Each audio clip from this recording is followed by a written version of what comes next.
Confuse شیعوں کا سربراہ سلیمان ابن سرد خزاعی تھا، قبیلہ خزاعہ کا بڑا انسان، اور یوں نہیں کہ آج کنفیوز ہے، یہ ہمیشہ کنفیوز رہا ہے۔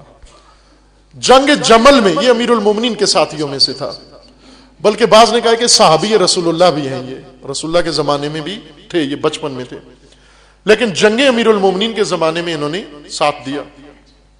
جنگ جمل میں امیر المومنین نے اسی شخص کو کہا کہ کوفہ سے تم لشکر بنا کر آؤ، میرے ساتھ آ کر مل جاؤ، نہیں آئے۔ جنگ جمل میں امام کا ساتھ نہیں دیا، کیوں؟ اس لیے کہ جنگ جمل میں یہ کنفیوز تھے کہ ایک طرف زوجہ رسول، ایک طرف داماد رسول، زوجہ رسول اور داماد رسول میں آپس میں جنگ ہے، اب میں کس کا ساتھ دوں اس کو سمجھ میں نہیں آ رہی۔ یہ ایک اس کا رول تھا سلیمان ابن سرد کا کہ یہاں کنفیوز تھا۔ یہ جنگ صفین میں امیر المومنین کے ساتھ تھا، جنگ صفین میں البتہ خوارج کے ساتھ نہیں ملا بلکہ ڈٹا رہا اور کہا کہ جنگ جاری رہنی چاہیے، زخمی بھی ہو گیا۔ بعد میں امام مجتبی علیہ السلام کے ساتھ اس کا رول، اس کا کردار بہت عجیب رہا۔ یہ شخص امام مجتبی علیہ السلام کے زمانے میں پہلے جب امام تیاری کر رہے ہیں جنگ کی، یہ اس وقت پھر مردد نظر آتا ہے، اور کبھی امام کو کہتا ہے کہ جنگ کریں، کبھی کہتا ہے کہ جنگ نہ کریں۔ امام علیہ السلام نے جب صلح کر لی، اس وقت مدعی بن کے، یہی وہ شخص ہے جس جملہ تاریخ نے لکھا ہے، یعنی وہ شخص، وہ جملہ جو امام حسن کے جگر پر تیر سے بھی زیادہ سخت اثر کیا، جس نے یہ امام حسن کے پاس آیا، یہی سلیمان ابن سرد، اور آ کر امام حسن کو سلام کرتا ہے، کن الفاظ کے ساتھ؟ السلام علیک یا مذل المسلمین، اے مسلمانوں کو ذلیل کرنے والے آپ پر سلام ہو۔ یہ شخص ہے، وہ تیر چلایا اس نے امام پر، امام کے آنسو نکل آئے، اور یہی شخص آج کوفہ کے اندر قیادت کر رہا ہے۔ عزیز من، جب یہ رہبر بن جائیں، شیعہ رہبری کنفیوز لوگوں کے ہاتھ میں چلی جائے، پھر یہ حال ہوتا ہے۔ اپنے تمام لوگوں کو اس نے چھپا دیا، کوفہ میں نظر نہیں آئے، یہ لوگ جیلوں میں بھی نہیں تھے۔ 4 سال بعد 61 ہجری میں یہ واقعہ پیش آیا، 66 ہجری میں یہ اٹھا، لشکر توابین تیار کیا انہوں نے۔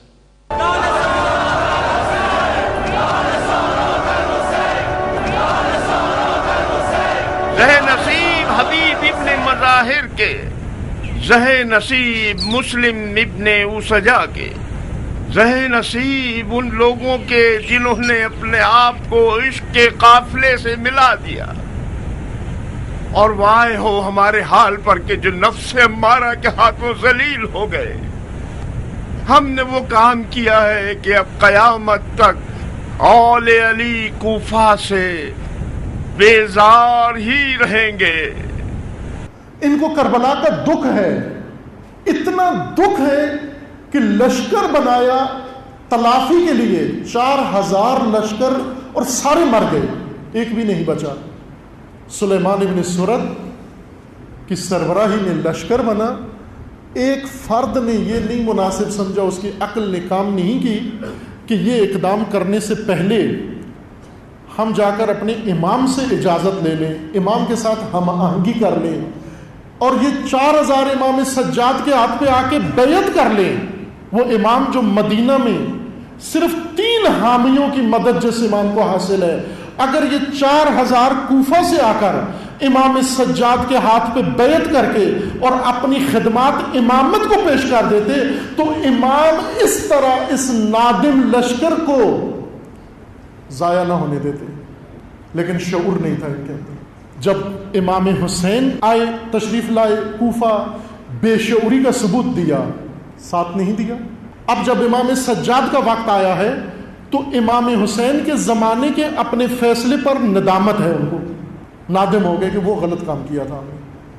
اب توبہ کی انہوں نے کہ وہ تو بہت غلطی ہو گئی ہم سے، ہم نے مروا دیا، ہم ذمہ دار ہیں، کیا کریں؟ تلافی کرو، اٹھو شامیوں کے خلاف لڑو۔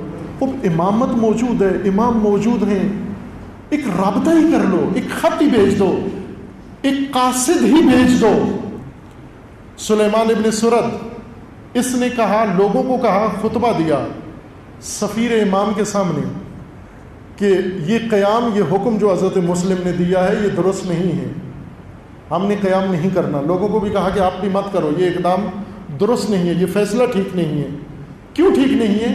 کہا اس لیے کہ یہ مسلم معصوم تو نہیں ہے، امام تو نہیں ہے، امام کا نمائندہ ہے، امام کا سفیر ہے، اور ہم فقط امام معصوم کے فرمان پر چلنے کے لیے تیار ہیں۔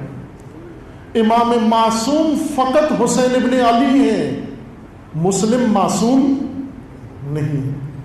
جب حضرت مسلم نے قیام کا حکم دیا، اس وقت کہا امام معصوم کے بغیر قیام نہیں ہو سکتا، اور اب کربلا کے 3 سال بعد ندامت کا اظہار کرنے کے لیے لشکر بنایا ہے، لشکر بنا کر خود لشکر کو حکم دے رہا ہے جنگ کا، لیکن اب نہیں کہتا کہ امام معصوم مدینہ میں موجود ہے، اور میں ایک قاصد بھیج کر اپنے وقت کے امام سے ہی پوچھ لوں کہ اس وقت ہمارا فریضہ کیا ہے۔